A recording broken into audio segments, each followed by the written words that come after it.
네, 여러분 안녕하십니까. 효윤봉입니다. 오늘 저희는 이성적인 노후 준비의 효과라는 주제를 가지고 얘기를 나눠볼 텐데요.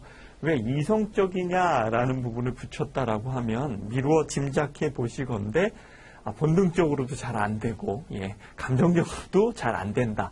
그러니까 이성적으로 노후를 준비해야 된다라는 걸 이해하실 수 있을 거라 판단이 됩니다. 생애 설계에서 중요한 부분이 노후 준비, 그 부분에서도 돈과 관련된 이슈일 텐데 이런 부분이 왜 이성적으로 준비돼야 되고 그렇게 됐었을 때 고려해야 될 것들은 무엇인지 한번 정리해보는 시간이라고 이해해 주시면 될 것 같습니다. 자, 생애 설계에서의 요소를 저희가 따져보면 이렇게 대표적으로 4가지를 가지고 얘기를 많이 드리죠. 이 4가지의 특징은 이렇습니다. 관계가 좋아야 인생 이막도 행복하고, 그 다음에 지금까지는 돈을 버느라고 중점이 된 일을 해왔다라고 하면 내 가치를 실현할 수 있는 일이 나에게 있다라고 하면 그 인생 이막은 또 행복할 수 있다라고도 보통 얘기를 합니다. 그리고 저희가 주로 다룰 내용이죠. 돈에 대한 내용을 주로 다룰 텐데 이 돈과 관련된 부분에서는 생각보다 인생 이막에서도 많은 돈이 들더라라는 거죠. 그리고 그 돈이 필요한 때 필요한 만큼 잘 준비돼야 행복한 인생 이막이 되겠죠. 마지막으로 건강을 잃으면 다 잃는 거다라는 건 잘 알고 계실 겁니다. 그런데 이런 요소들이 서로 다 떨어져 있는 건 아니고요. 서로 유기적으로 서로 상관관계가 되게 높게 진행되고 있다라는 것도 이해가 되시죠. 예를 들어 돈이 부족했다라고 하면 추가적인 경제활동, 내 가치를 실현시키려고 했던 경제활동이 돈의 부족을 메꿔줌으로써 서로 상당히 유기적인 관계를 가지고 있다라고 보셔도 될 것 같아요. 자, 근데 저희가 이런 교육이나 아니면 이런 상담들을 일반적으로 이제 고객들을 대상으로 진행하거나 이렇게 됐었을 때 가장 많이 듣는 피드백은 이 내용입니다. 지금까지 어찌어찌 되겠지라고 살아왔는데 생각보다 이렇게 컨설팅을 받아보니 이런 교육을 들어보니 생각보다 이거 좀 더 일찍 준비했었어야 됐는데 좀 더 신경 써야 됐었는데 이런 고민들을 많이 가지신다는 거죠. 그러면서 뒤따라오는 내용이 2가지가 있는데 첫 번째는 교육을 받으신 분들은 내가 이런 교육을 좀 일찍 좀 해주지 나한테 이런 기업의 그런 신세 한탄을 살짝 하시는 경우들도 있고 반대로 컨설팅을 받으셨던 분들은 이런 컨설팅을 내가 좀 더 일찍 받을 거 이런 생각들을 많이들 하세요. 근데 재밌는 건 예를 들어 교육이다라고 가정을 해보고요. 그러면 저희가 보통 50대 생애 설계 교육이 주로 이제 진행이 되고 있는데 40대나 30대에 가서 그런 교육들을 진행하면 당연히 더 효과가 좋을 거잖아요. 근데 그분들의 반응은 어떤가요? 아직은 먼 훗날처럼 느껴져서 50대가 느꼈던 감흥 이런 부분들이 좀 약한 걸 저희가 볼 수 있습니다. 그래서 저희가 만나는 50대들에 대해서 생애 설계 과정을 진행을 할 때 지금이 절대 늦은 때가 아니다. 빠른 때는 아니더라도 충분히 지금 그런 것들을 만들어갈 수 있다는 태도로 얘기를 해주시는 것도 도움이 될 부분이라고 판단이 됩니다. 자, 그러면 생애 설계 속에서의 재무 설계는 어떤 역할을 해야 되냐라는 걸 봤었을 때 저희가 재무 설계가 원래 추구하고 있는 방향에서 그 답을 한번 찾아볼 수 있습니다. 먼저 파이낸셜 플래닝이라고 저희가 얘기하잖아요. 금융상품을 의미하거나 금융상품을 판매하기 위한 전략을 수립하는 것이 아닙니다. 잘 알고 계시죠? 상품 판매 수단이 아니고요. 시간의 흐름에 따라 변하는 고객의 니즈와 목표를 지속적으로 점검해 가고 보완해 가는 프로세스다. 이 내용이 가장 잘 접목될 수 있는 게 생애 설계 내의 재무 설계 파트다라고 고려해 보셔도 좋을 것 같습니다. 그 관점 내에서 재무설계사의 역할은 고객을 부자로 만들어드리는 것이 아니라 재무설계 프로세스를 통해서 고객의 현재 또는 미래를 위한 재무계획을 수립하고 그 계획이 성공적으로 이루어질 수 있도록 상담하고 조언하는 일을 하는 거죠.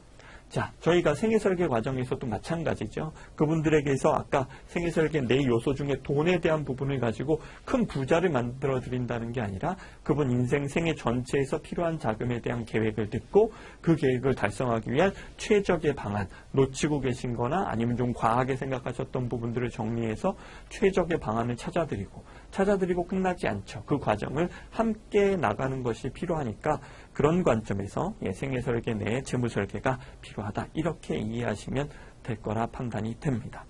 자, 근데요. 저희가 첫 화두가 이성적으로 노후를 준비해야 된다, 감성적으로 본능적으로 안 된다라고 말씀을 드렸는데 그 결과는 아까 드러났었죠. 아까 이제 고객들이 보통 컨설팅 받고 나서 말씀하시는 내용이 이거 어찌어찌 될 줄 알았는데 생각보다 신경 쓸 게 좀 많네 라고 생각들을 하셨다라는 거예요. 가만 생각해 보면 저희는 미래에 대해서 이렇게 준비가 소홀했거나 그런 부분에 대한 후회가 올 때 이렇게 보통 생각하죠. 살다 보니 어찌어찌 그렇게 됐어 라고 생각을 하는데요. 외국의 유수의 대학들은 이런 것들을 연구를 하잖아요. 사람이 왜 그럴까라는 걸 연구를 한다는 거죠. 자, 스탠포드 대학에서의 연구의 시사점을 저희가 좀 얘기를 나눠볼 텐데요. 자, 사진 속의 인물, 현재 인물 누구죠? 맞습니다. 이 강의를 진행하고 있는 저입니다. 근데 핸드폰에 저희가 현재의 사진을 넣어놓고 눈 찍고 코 찍고 입 찍으면 너 2055년엔 이렇게 늙어 있을 거야 라고 제 나이 든 모습을 보여줍니다. 이런 애들 많이 알고들 계시죠? 예전에 MBC에서 방송국 MBC에서 미래일기라는 코너를 하나 만들어서 연예인들을 나이든 분장을 시키고 그렇게 살아보게끔 하는, 그래서 삶을 한번 또 생각해 보게끔 하는 그런 프로들도 기억나실 겁니다. 자, 저희가 미래 준비에 소홀을 하다는 건 여기 현재의 나도 나고 그 다음에 미래의 나도 난데 제가 미래의 나에 대한 준비를 소홀히 하더라라는 얘기가 되는 거잖아요. 말씀드렸다시피 저희는 살다 보니 어찌어찌 그렇게 됐네 라고 보통들 생각을 하는데 스탠포드 대학에서 한번 연구를 했습니다. 어떤 연구를 했냐면요. 우리 뇌는 자기 자신을 생각할 때 활성화되는 뇌 영역과 자기와 상관없는 다른 사람을 생각할 때 활성화되는 뇌 영역이 다르다는 걸 발견했다는 겁니다. 무슨 얘기냐면 너에 대해서 생각을 해봐라 라고 fMRI라는 기계에 사람을 넣어놓고 뇌가 어떤 부분이 활성화되는가를 봤더니 본인 나 자신에 대해서 생각할 때 뇌에서 가장 중요한 부위라고 얘기하죠. 전두엽 부위를 많이 써서 생각을 하더라라는 겁니다. 근데 너랑 전혀 상관없는 사람을 떠올려봐 했더니 우리 뇌는 그 부위를 쓰지 않고요. 다른 부위를 써서 생각하더라는 겁니다. 가만히 생각해보면 그래, 소중한 것과 소중하지 않는 것을 달리 생각하는구나 라고 이해하실 수 있는 부분이다라고 봅니다. 근데 마지막 질문을 저희가 뭘 드리냐면 10년 후의 너의 모습을 구체적으로 그려봐라 라고 질문을 했습니다. 자, 10년 후에 너의 모습을 그려봐라 라고 하면 10년 후에 나도 나니까 당연히 저희가 그냥 이성적으로 생각했었을 땐 현재 나를 떠올렸던 그 부위를 써서 생각하지 않을까 싶었는데 결론은 나랑 전혀 상관없는 사람을 생각할 때 떠올리는 부위를 쓰더라라는 겁니다. 이 얘기는 뭐죠? 네, 10년 후에 우리 뇌는 나 아니라고 생각한다는 겁니다. 그러니까 저희가 미래 준비를 차곡차곡 잘해왔다는 건 어떻게 보면 본능을 위배하는 일일 수도 있죠. 그런 분이 외람된 말씀이지만 좀 이상한 분일 수도 있는 겁니다. 우리는 본능적으로 미래 준비를 잘 못하고 현재에만 중시하고 현재의 삶을 사는데 급급한 게 저희가 이제 수천 년 내려오는 유전학적으로 보여지는 행태더라라는 겁니다. 자, 그래서 말씀드렸던 대로 자기랑 상관없는 다른 사람을 생각할 때 활성화되는 내 영역을 우리 뇌는 미래의 나를 생각할 때 한다는 거죠. 자, 그런 면에서 내가 아닌 다른 사람처럼 인식한다는 걸 저희가 인지하고 미래 준비는 수월한 게 아니구나. 우리 고객들이 당연히 어렵겠구나. 그렇다면 어려움에도 불구하고 해야 되는 당위성을 충분히 인지시켜드리고 그 과정을 어떻게 진행하실까를 충분히 고민하게끔 해드리는 게 필요한 부분이다. 이렇게 이해해 보실 수 있을 거라 판단이 됩니다. 자, 이성적인 노후 준비의 효과 사례로 저희는 공적연금을 주로 띱니다. 왜 공적연금을 띄냐면 저희가 왜 공적연금에 이성적이다라는 표현을 썼냐면 이게 본능적이진 않죠. 본능적인 건 현재 중시라고 했는데 공적연금이 현재 중시인가요? 만약에 예를 들어 저희가 두 가지 공적연금인 국민연금과 공무원연금을 예를 들어 볼 텐데 이 두 개의 공적연금이 가입이 본인의 선택이었어요. 그리고 가입 당시 선택도 하실 수 있고 납입할 수 있는 금액도 본인이 정하는 거예요. 거기다가 중간에 무슨 일이 있으면 찾아 쓸 수도 있고요. 뭐 힘들면 그냥 깼을 수도 있고 그 다음에 납입하던 금액도 조정할 수도 있어요. 이렇게 만약에 자유로웠다라고 하면 지금 현재 인생 2막을 준비하시는 분들, 분들에게는 국민연금부터 공무원연금까지가 상당히 알토란 같은 효자 역할을 하는 1층 연금을 담당하고 있는데 이 정도 받을 수 있을 정도로 꾸준히 납입을 유지해 오셨을까요? 아니면 중간에 깨거나 금액을 줄이거나 이러셨을까요? 저희가 앞서 살펴본 대로는 그랬을 개연성이 되게 높다라는 거죠. 그러니까 강제적인 게 주는 힘을 보여주는 게 공적연금의 사례다라고 인지하실 수 있는 부분입니다. 그렇다면 우리 삶에서 인생 생애설계, 노후설계 준비함에 있어서 봤었을 때 강제적인 게 뭘까? 앞으로도 강제적인 게 뭘까라고 보면 여전히 공적연금밖에 없습니다. 강제적으로 죽을 때까지 연금으로 주는 건 공적연금뿐이더라는 거죠. 퇴직연금이나 개인연금들 물론 장기로 받을 수 있습니다. 그러나 강제적인가요? 그렇지 않죠. 본인이 결정해서 진행하셔야 될 부분이죠. 자, 그렇게 본인이 진행했었을 때 이성적인 판단과 고려가 없으시면 당장의 삶에 급급해서 다 쓰게 되겠죠.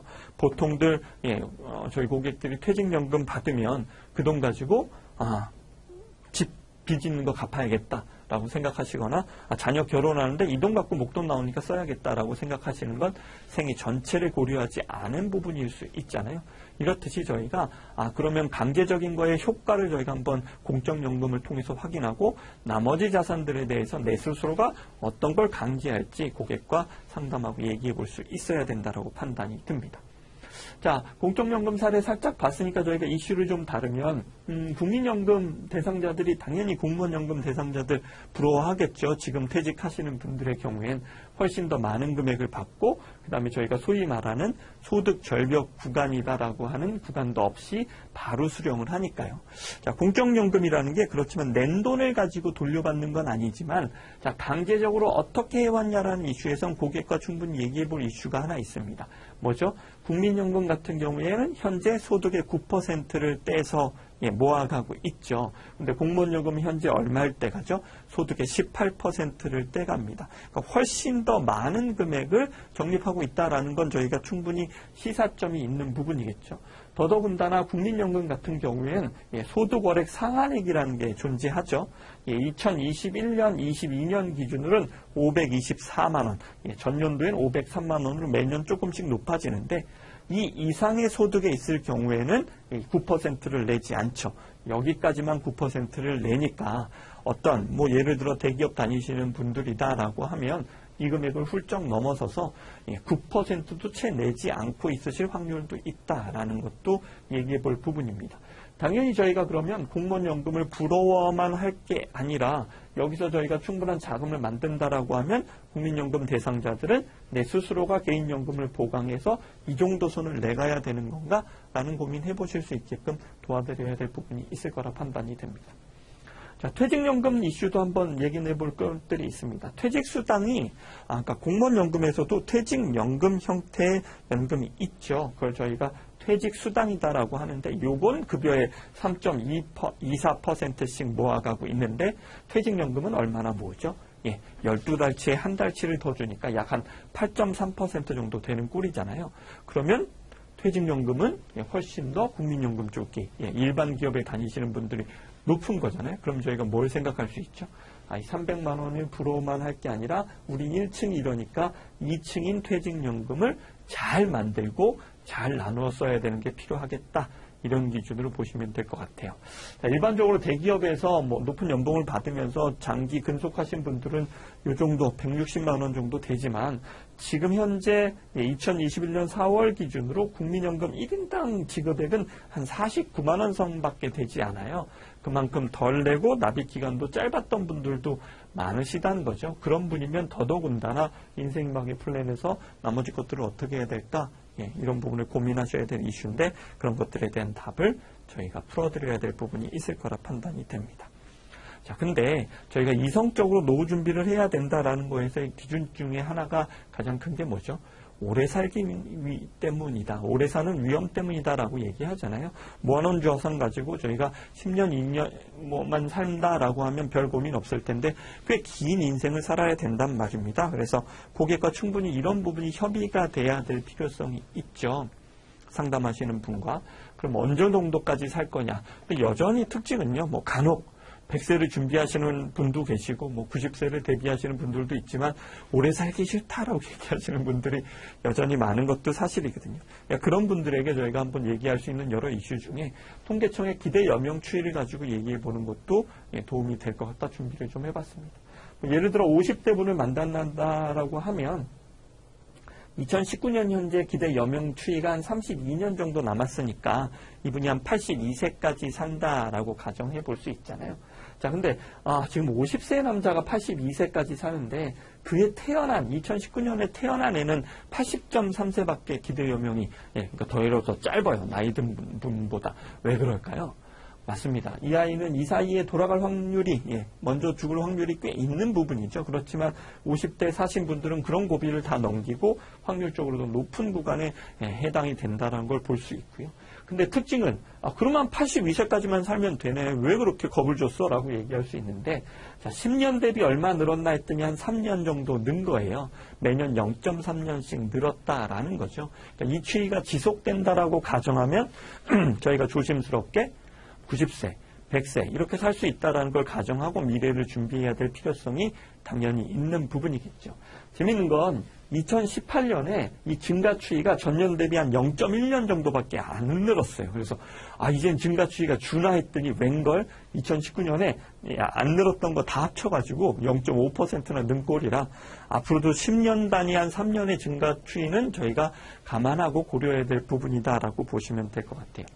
이런 현상 때문에 남자들의 생존 확률을 보니까 65세인 경우에서의 생존 확률은 벌써 2019년 기준으로 88.3%가 생존한다고 나왔고요. 80년에서도 61.7% 정도는 생존에 있다라는 부분인데 아까 봤던 증가 추이 때문에 이런 부분이 더 높아질 거다. 그래서 저희가 오래 사는 위험은 누구에게나 닥쳐온 부분이다라고 판단하고 이걸 대비할 수 있는 생애 설계적 재무 설계를 해야 된다라고 보시면 좋을 것 같아요. 자, 남자들이 이런데 보통 여자들이 남자보다 한 5년, 6년 정도의 기대 여명이 더 길잖아요. 그런 부분은 통계청 추이에서도 그대로 나타나고요. 50세 여자의 경우 2019년 현재 한 87.5세까지 살게 예상이 된다. 역시나 거기서도 기대 증가 추이가 조금은 낮지만 꾸준히 증가하고 있는 모습은 보여주고 있다. 그래서 이렇게 기대 여명이 남자보다 5, 6년 긴 여자의 경우에는 벌써 65세 생존율이 94.8%까지 올라가 있고요. 80세 생존율도 81%에 달하고 있는데 이런 부분이 점점 높아질 거니 오래 사는 부분에 대한 대비가 필요하다라고 고객에게 설득하실 수 있을 거라 판단이 됩니다. 자, 그러면 이렇게 오래 사는 인생에서의 나의 적정 노후 생활비는 어느 정도가 맞을까요? 보통 이런 걸 따질 때 저희가 상담하시는 분들이 이런 자료에 민감합니다. 국민연금연구원에서 2020년에 나온 자료를 보니까 적정 노후 생활비가 서울에서 살려면 부부 기준으로는 한 319만 원 정도 들고 광역시나 도로 내려갈수록 좀 낮아지더라라는 부분인 거죠. 자, 그러면 이 금액을 보면 내가 어떻게 살았는지는 별로 생각 안 하시고 저 정도만 있으면 돼? 라는 관점으로 출발을 하세요. 그래서 나 국민연금 공무원이시면은 지금 퇴직하시는 분들은 얼추 게임 끝난 거죠. 나 저 정도면 공무원연금 되니까 나는 별 문제 없겠네 이렇게 생각하실 거고 국민연금 있으신 분들은 내가 받는 국민연금에 개인연금 들어오는 거 퇴직연금 받는 거 이러면 요거 되면 나 별 무리 없을까 이렇게 생각들을 하실 수 있을 거다라고 판단이 돼요. 근데 저희는 일반적으로 컨설팅 하면서는 이게 현실적이지 않다라고 봅니다.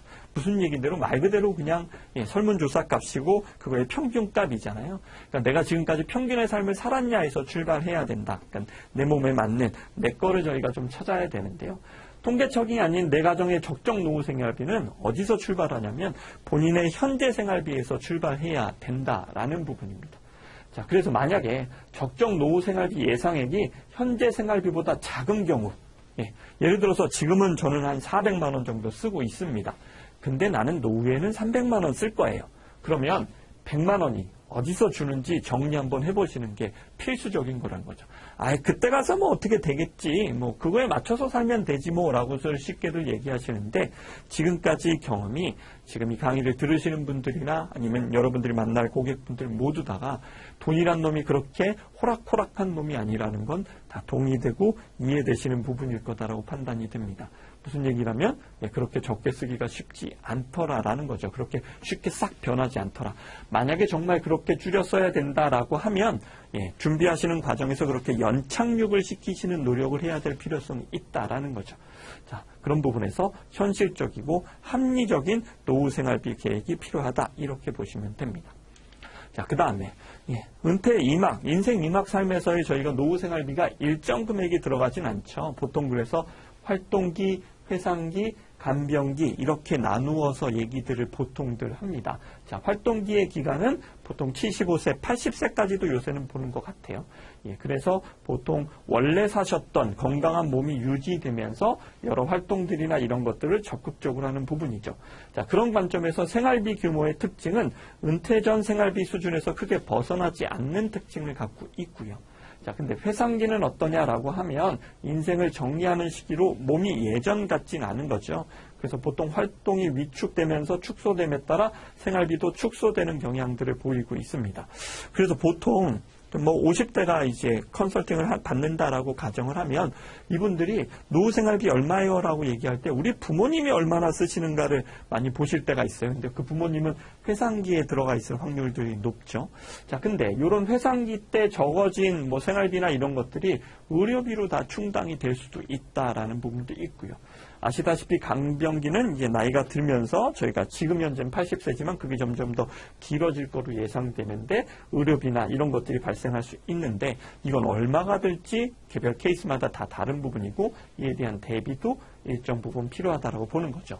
자, 그래서 구체적으로 컨설팅을 한다면 이 시기엔 얼마, 이 시기엔 얼마, 이 시기엔 얼마 이런 것들 따져서 저희가 컨설팅도 할 수 있지만 큰 그림을 먼저 잡고 간다라고 하면 이 전체 시기를 큰 흐름을 보고 한 금액을 정해서 상담을 하는 것도 저희는 가능하다고 봅니다.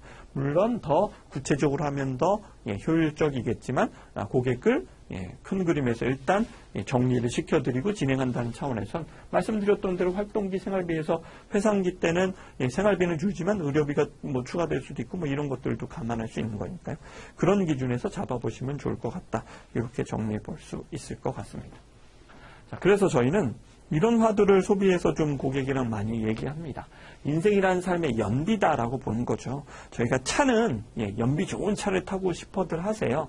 근데 우리 집 가정경제는 가볍냐 무겁냐라는 걸 따져보시는 건 좀 소홀하셨던 경향들이 있다. 그래서 만약에 저희가 소비가 컨트롤 된다라고 하면 인생 2막 3도 훨씬 더 수월하게 진행될 수 있으니까 그런 관점에서 소비성을 중요시 얘기하고요. 또 하나 특징은 이분들이 경제활동 하셨던 시절은 고도 성장기여서 일정 부분 저희가 갖고 싶거나 원하는 것들의 기준이 높아도 달성 가능성이 높았습니다. 근데 인생 2막을 살아야 되는 부분은 저 성장 시대에 저희가 진입함으로써 막연히 기대가 높으면 그에 따라서 좌절하거나 이렇게 될 개연성도 높기 때문에 이 부분을 저희가 중요시 한번 다뤄야 되고요. 또 하나 가만히 생각해 보면 저희가 지금까지 살아오면서 소비하면서 살았는가 아니면 소비 당하면서 살았는가라는 걸 생각해 봤었을 때 자본주의 사회에서 저희가 훌륭한 마케팅 인력들의 공격을 받으면서 일정 부분 소비 당하면서 살았던 부분들이 있다. 그런 관점에서 인생 2막을 준비할 때는 소비하면서 삶을 사는 삶, 그러니까 관리하는 소비가 돼야 되는 부분들이 필요하다라는 게 있고요. 또 하나 저희가 돈이 드는 그림을 좀 살펴보면 편리와 불편 면에서 편리해지면 편리해질수록 돈이 더 필요한 그림들이 있습니다. 세상 편리한 게 편하긴 하지만 예를 들어서 저희가 편리한 에스컬레이터만 주로 타면 건강이 망쳐서 저희가 계단을 불편하지만 오르듯이 이런 부분에서도 소비를 좀 고려하거나 생각해 보셔야 될 필요성이 있다. 이렇게 정리가 되고요. 그래서 인생 2막을 삶을 살 때 미니멀 라이프에 대한 얘기들을 많이 하죠. 행복을 사는 소비라고 표현을 하는데요. 결론적으로는 이것도 없애고 저것도 없애고 이런 삶이 아니라 쓸데없는 것에 나를 뺏기지 않을 자유, 소중한 거에만 돈을 쓰는 그런 선택과 집중을 할 수 있는 삶이 저희가 판단하기엔 미니멀 라이프라고 봅니다.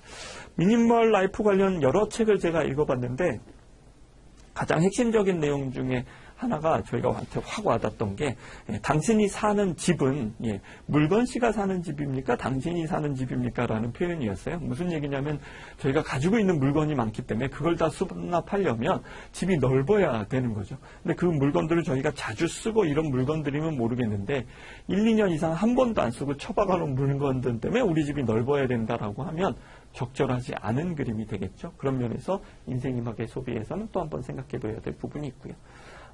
저희한테 노벨 경제학상을 산 폴 세뮬슨이 얘기한 부분도 저희한테 시사하는 바가 여전히 크죠. 행복의 지수는 소비, 욕망 나누기 소비인데 그러면 소비가 높으면 그만큼 더 행복해진다는 얘기도 되지만 소비가 높기 위해선 저희가 훨씬 더 많은 돈을 벌어야 되고 돈 벌기가 쉽지 않죠.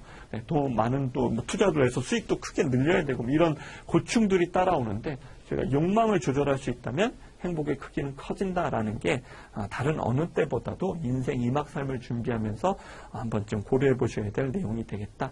이렇게 정리해 드립니다.